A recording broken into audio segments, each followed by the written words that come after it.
ушундай маселе чыгып атат, орнукталган.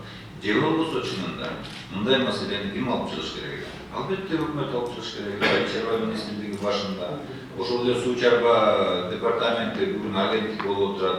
Ушулар алып чыгыш керек. Болбогондо азыркы айтылып аткан знаменитый парламент агрардык комитет алып чыгыш керек. Туурабы? Бирок биокей алып чыгып сиздерге терең карашсыз. Анан эми урматтуу туугандар, коллегалар, мына ушул жерде мен силерге ыраазычылык билдирип, анан кийин ушул бир нече суроолор да болуп кетти. Ошо өзүмдүн оюмду айтып, мен ойлойм, кээ биринде мен дыйкан катары өз оюмду айтышым мүмкүн. Фермер катары, же болбосо депутат катары, же кичиги айыл өкмөттүн башчысы катары оюмду айтышым мүмкүн да. Кандай кааласаңар өзүңүздөр мен талкуудайм. Ошондуктан мен бир нече суроодан баштайм.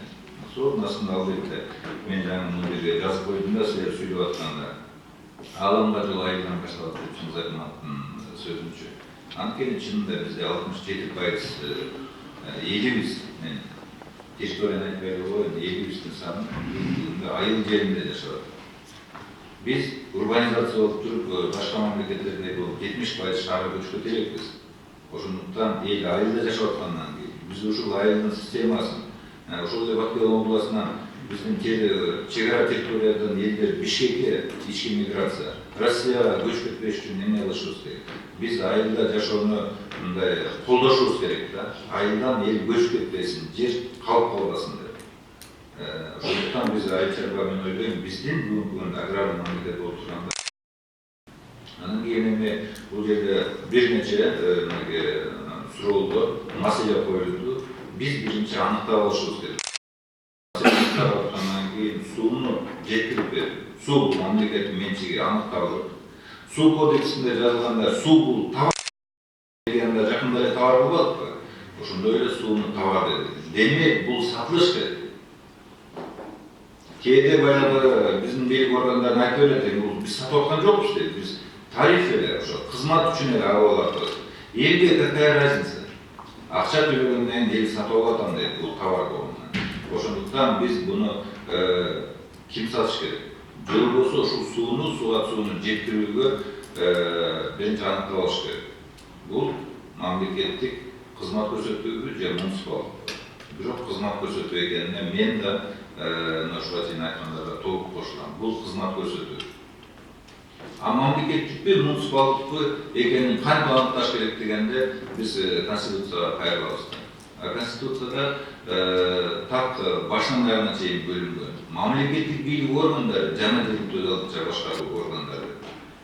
Демек бизде бийлик органына кирбейт. Бул кыргыз өкмөтүнүн бир бөлүгү эмес. Айылдагы бөлүгү эмес. Бул өзүнчө институт. Бирок бизде өкмөт же министрликтер буну толук аким баш болуп признавать эткиси келбейт да.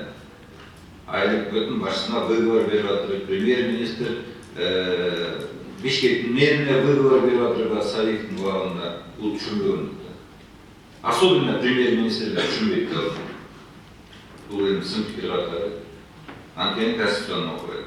Биз ошондуктан жергиликтүү өзү башкарууну муниципалдык кызмат көрсөтө турган органды так аныктап алыш керек. Алардын бюджети, на бүгүнкү күндө мамлекеттин бюджетинин 12%-нын тегерегинде плюс-минус 11,5, 12, кээ жыл 12,5 чыкпайт жергиликтүү бюджетке берип атабыз. Мисалы Эстонияда 25% мамлекеттин бюджетинен 25%дан кем эмес жергиликтүү бюджетке берилет. Демек биз 2 жылга 2 эсе көтөрүш керек да. Бүгүнкү күндө бир айыл өкмөттүн бюджети 10 миллион болсо, биз аны 20 кылышыбыз керек да. А бирок биз акчаны бербей эле борбордо басып жатабыз акчаны.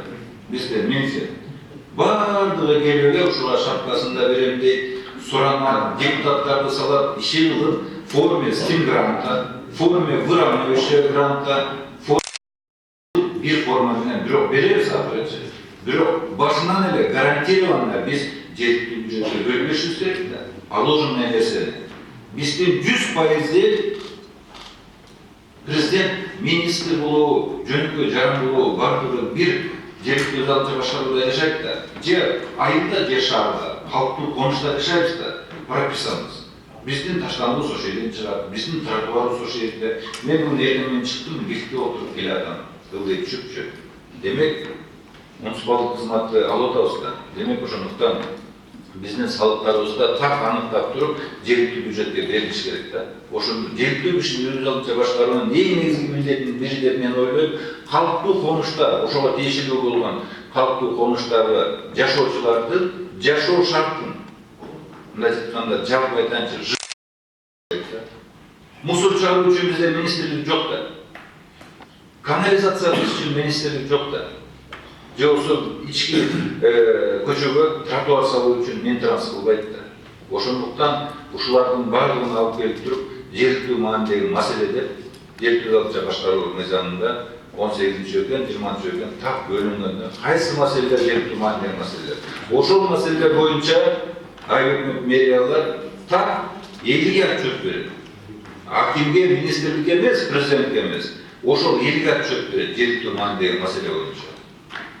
Ал эми мамлекеттик маанидеги маселелерди министрликтер аткара турган жумуштарды биз аларга делегировать этип берсек болот. Бул конституциянын нормасы.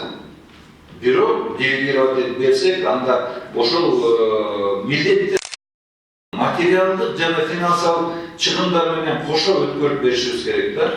Ал өткөрүп берүү мыйзамдын же келишимдин негизинде болуш керек.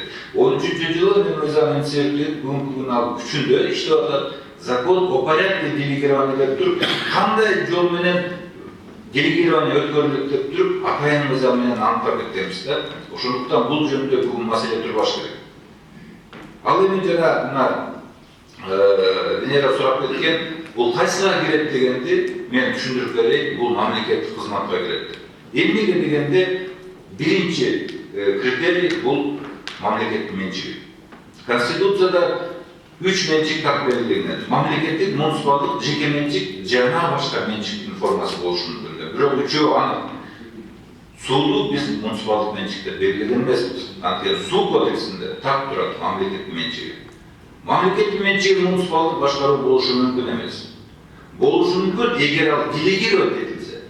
Бүгүнкү күндө ал делегировать этилген, алыпка жеткенде коомдук уюмга, и то делегировать этилген эмес, берип салган. Жөн эле, кыргызча айтканда, жөн эле деген сөз бар го.